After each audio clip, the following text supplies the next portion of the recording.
రామలక్ష్మి సీతాకాంత్ ముందే తన తల్లిని అంటే శ్రీలతని ఎదిరించి మాట్లాడిందని అన్నం తినకుండా అలిగి వెళ్ళిపోతాడు కోపంతో. ఇక తల్లి ప్రేమతో సీతాకాంత్‌ని ఎలా గుప్పెట్లో పెట్టుకున్నానో చూడు అన్నట్టు సందీప్‌తో చెప్తూ, అలాగే ఆ ల్యాండ్ విషయం ఏమైంది? ఇక మనం అనుకున్న ప్లాన్ వర్కౌట్ అయినట్టే కదా అన్నట్టు సందీప్‌తో మాట్లాడుతూ ఉంటుంది. సందీప్ అవన్నీ నేను చూసుకుంటానులేమా అన్నట్టు చెప్తాడు. అయితే సరే కానీ నేను అనుకున్నది ఒకటే. ఈ ల్యాండ్‌ని అడ్డం పెట్టుకొని సీతాకాంత్‌ని ఇరికిచ్చేసేయాలి. ఇక జీవితంలో కోలుకోలేని దెబ్బ తగలాలి. చైర్మన్ పదవి నుంచి దిగిపోయేలాగా చేయాలి అనైతే అనుకుంటూ ఉంటే, ఆల్మోస్ట్ సందీపు, శ్రీలత మాట్లాడుకున్న మాటలని విన్నట్టే అనిపిస్తుంది సీతాకాంత్. ఆ విధంగా ఎక్స్‌ప్రెషన్ ఉంటుంది.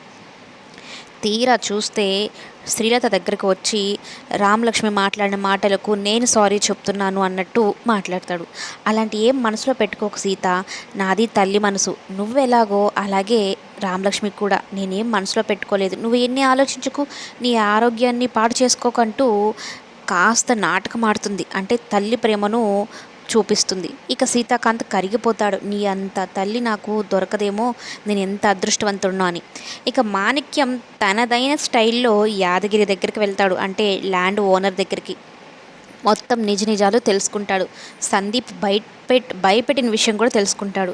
ఇక రామలక్ష్మికి ఫోన్ చేసి, అమ్మ ఏదో జరుగుతుంది, సీతాకాంత్‌ని ఇరికించాలనే వీళ్ళంతా ప్లాన్ వేశారు అనైతే చెప్పడంతో, ఇక ఒక్కసారి ఆ యాదగిరికి ఫోన్ ఇవ్వు నాన్న అని రామలక్ష్మి ఆ యాదగిరితో మాట్లాడుతుంది. అతడికి ఒక భరోసా ఇస్తుంది.